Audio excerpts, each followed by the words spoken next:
After being told to remove their veils for security purposes, a group of Muslim women took their hosts to court, demanding their civil right to wear the burqa. However, after putting millions of dollars into the legal case, clever judges informed the women of their decision with 5 utterly brilliant words. As the West continues to import Muslims and appease their religious compulsions, non-Muslims witness their rights slowly eroding under the guise of tolerance. As a minority, Muslims perfectly adopt the role of victims, incessantly crying out for endless privilege portrayed as civil rights. Of course, once they become the majority, there are no minority rights. Fortunately, certain European countries are taking the necessary steps to thwart this judicial jihad. For years, Muslims in Belgium have demanded the right to wear the Islamic veil in public without exception. Whether sporting the full-face burqa veil or the niqab, which maintains a horizontal slit for the eyes, Muslim women have often defied the country's legislation prohibiting the veil, flocking to court every time they are required to obey the law. Unfortunately for these religious zealots, they just received their final answer straight from the highest court itself.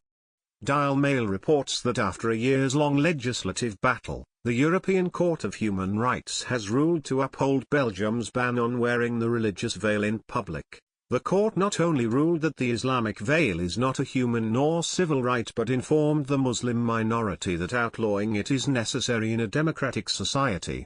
In a monumental ruling, the court declared that the restriction was not a violation of Muslim rights but actually guaranteed social unity, integration, and equality.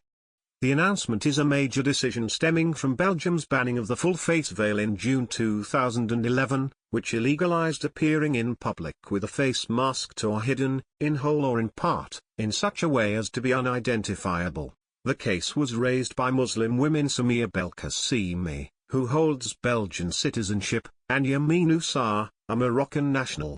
They cleverly argued that the law infringes upon their basic religious and individual human rights, despite the fact that Sharia legislation concerning the veil varies from country to country. Like clockwork, the Muslim women used leftist propaganda terms like rights and discrimination in an effort to pressure the court without providing a valid argument. Luckily, the court saw right through this common liberal tactic. The same international court had ruled against objections to a French law in 2014 after Muslims claimed banning the veil restricts their inalienable rights, according to The Independent. After the court chose to uphold the ban, Belkacemi did what most Muslim supremacists do when expected to follow the law of the land, defying the authorities and wearing the veil in public. She was shocked when she was told she would be ticketed and fined each time she broke the law, forcing her to finally remove the veil and follow the laws like everyone else. Oussar unabashedly informed the court that she will never remove the veil, opting instead to remain at home and out of the public eye indefinitely. The Muslim minority has expertise in playing secular and using our own laws against us in an effort to destroy them.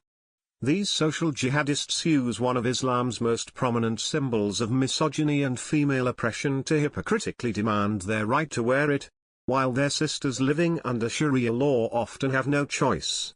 These women whine about Western oppression in the freest nations on earth.